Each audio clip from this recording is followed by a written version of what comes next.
Nous vivons une révolution silencieuse, une révolution qui ne fait pas de bruit, qui transforme tout autour de nous. L'intelligence artificielle qui apprend, les robots qui construisent, les machines nous comprennent, et toi, au bon milieu de tout ce bouleversement, qu'est-ce que tu en fais? Bonjour et bienvenue sur Alamba Maker, le laboratoire numérique où plusieurs technologies prennent vie. Ici, chaque dimanche, je t'amène dans l'univers fascinant de la technologie de demain. L'IoT, l'intelligence artificielle, l'utilisation 3D. Et nous allons ensemble travailler sur des énergies renouvelables et la robotique de l'espace. Aujourd'hui, on va commencer par la base. Nous allons commencer par l'Internet des objets connectés. Mais pour parler des objets connectés, faisons un petit saut dans le passé pour comprendre les différentes révolutions industrielles.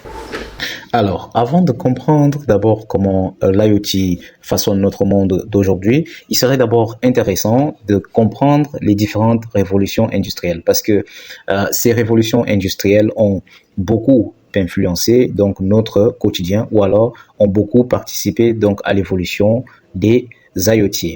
Donc, il faut savoir que la première révolution industrielle date du 19e siècle, d'accord? Et donc, elle commence fin 19e siècle et elle donne naissance à la machine à vapeur. Donc, au départ, il y avait donc la machine à vapeur qui était vraiment le premier moteur, en fait, la première machine qui permettait de déplacement, qui permettait de faire des travaux mécaniques parce que au départ, les travaux étaient manuels, donc il fallait un peu changer donc la façon de faire, faciliter un peu la tâche aux humains.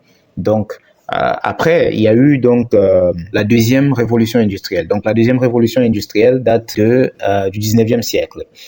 Et elle a débuté donc entre le 19e et le 20e siècle. Donc il faut le savoir en fait. Donc pendant cette deuxième révolution industrielle, donc il y a eu donc l'invention plutôt de l'électricité. Donc l'électricité a vu le jour, le moteur à combustion a vu le jour, le télégraphe et le téléphone. Donc la deuxième révolution industrielle a donc apporté ces différentes inventions, d'accord? Donc vous voyez qu'avec ces différentes inventions, donc les gens ont commencé un peu à changer d'habitude. Il y a eu le téléphone, le premier téléphone, donc les gens pouvaient commencer à se communiquer à distance. Vous voyez l'électricité, donc les gens pouvaient déjà avoir l'électricité et ainsi de suite. Donc cela a vraiment façonné un peu les habitudes des gens. Après, il y a eu la troisième révolution industrielle. Donc celle-là, c'est elle qui a en fait donné naissance à Internet. Parce qu'au départ, on n'avait pas Internet. Donc, vous voyez, la troisième révolution industrielle a donc donné naissance à Internet. On a donc commencé à avoir des ordinateurs, les microprocesseurs. Donc, les microprocesseurs ont commencé à façonner aussi l'industrie de l'électronique. Donc, on a eu les télécommunications également. Donc, la téléphonie a pris de l'ampleur. L'automatisation industrielle aussi a commencé donc à évoluer. Donc, vous voyez que tout cela a donc participé, n'est-ce pas, à la mise en place des systèmes IoT. Donc, nous allons y revenir parce que il est vraiment important déjà de comprendre ce processus, de comprendre comment est-ce que le monde industriel a évolué et de savoir comment est-ce que on a pu mettre en place donc les IoT aujourd'hui, comment est-ce que les IoT sont arrivés à nous envahir. Donc, il faut comprendre que, bon, là, nous vivons la quatrième révolution industrielle, ou bien l'industrie 4.0. Donc, l'industrie 4.0 qui a amené l'intelligence artificielle et tout ce que vous voyez aujourd'hui, en fait, le cloud et Internet qui prend encore de l'ampleur. Donc, avec les outils numériques, vous voyez comment le numérique prend vraiment de l'ampleur dans notre quotidien. Donc, c'est l'industrie 4.0 qui a donc amené tout cela. Donc, on parle de la robotique, de l'IA, du big data, de l'impression 3D, la réalité virtuelle, les systèmes autonomes, etc., etc. Donc, il y en a vraiment plein de choses qui ont été mises en place pendant cette révolution industrielle, donc la révolution 4.0. Je vous rappelle que ce cours s'adresse à tout le monde, que vous soyez débutant, intermédiaire ou expert. Donc, il vous suffira tout simplement de vous abonner à la chaîne, activer la cloche de notification. Et donc, si vous suivez ce premier cours, vous allez étape par étape, n'est-ce pas, comprendre en fait l'évolution de l'IoT. Et vraiment, nous allons commencer par les bases et d'accord, donc n'hésitez pas à vous abonner et à activer la cloche de notification. Super. Alors, on commence. L'IoT. Qu'est-ce que c'est que l'IoT? Alors, l'IoT, c'est tout simplement donc Internet of Things, ou bien en français, Internet des objets connectés. Désigne tout objet capable de collecter des informations, de les traiter, de communiquer entre eux Donc, lorsque deux objets communiquent entre eux sur Internet ou bien même dans l'environnement, de communiquer avec un autre objet et à travers donc Internet de prendre des décisions intelligentes. D'accord? Donc, peut-être c'est prendre une photo, l'envoyer à travers Internet pour communiquer avec un autre objet. Donc, je vous prends l'exemple d'une caméra. Vous voyez par exemple une caméra de surveillance qui va en fait surveiller une chambre, par exemple, ou bien un endroit bien spécifique. Et donc, lorsqu'il y a un mouvement ou bien une présence, donc cette caméra-là va prendre une photo directement et puis l'envoyer depuis votre téléphone. Donc vous voyez, votre téléphone maintenant, c'est aussi un objet connecté parce qu'il est connecté à votre caméra. Voilà, donc ça c'est un exemple. Après, je vais vous donner les autres exemples tout à l'heure. Plus simplement, donc un objet IoT, c'est quand un objet se sent capable de sentir, de réfléchir et d'agir. Donc de façon simple, on peut le dire ainsi. C'est bon? Voilà.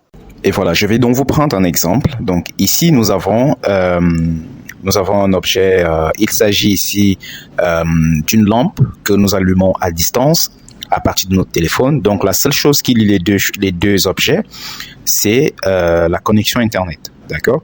Donc ici, vous voyez, la lampe, elle est connectée à un système cloud et le téléphone également à travers donc aussi un outil cloud justement qui lie la lampe au téléphone à partir d'Internet. Donc on peut contrôler la lampe à partir de son téléphone. Donc voilà à peu près, n'est-ce pas, un exemple, parce que nous allons voir beaucoup plus d'exemples que ça et nous allons pratiquer. D'accord? Nous allons voir ensemble comment mettre en place ce type de système et comment le faire fonctionner. En gros, donc, un objet IoT fait trois choses. Premièrement, il observe. Deuxièmement, il réfléchit. Et troisièmement, il communique. Donc, voilà les trois choses qu'un objet IoT doit être capable de faire. C'est bon? Très bien. Alors, vous allez me demander, mais pourquoi l'IoT? Pourquoi l'IoT existe? L'IoT existe justement pour plus de confort, pour plus de sécurité, pour plus d'automatisation, plus d'efficacité, plus de réactivité, pour des meilleures prises de décision, etc., etc. Pour le confort, je vous prends un exemple. Donc, une maison connectée. Une maison connectée qui permet de réguler la température dans une maison. Donc, ça, c'est pour le confort. Donc, pour que le tempérament de la maison puisse s'adapter, en fait, aux personnes qui y vivent. Vous voyez donc que cela améliore donc le confort. Toujours dans le cas de... Comme vous pouvez le voir ici, donc la surveillance d'un champ à distance. Donc on peut savoir réellement quelle est la température du sol dans un champ à distance à partir d'un téléphone. Des maisons connectées, donc ce qu'on appelle la domotique. Il y a également beaucoup de choses, donc ça peut être la sécurité.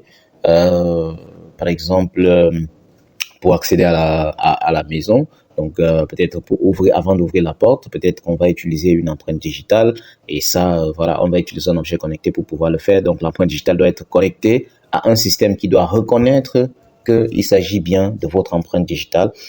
Vous voyez un peu, donc ça c'est un système connecté, d'accord?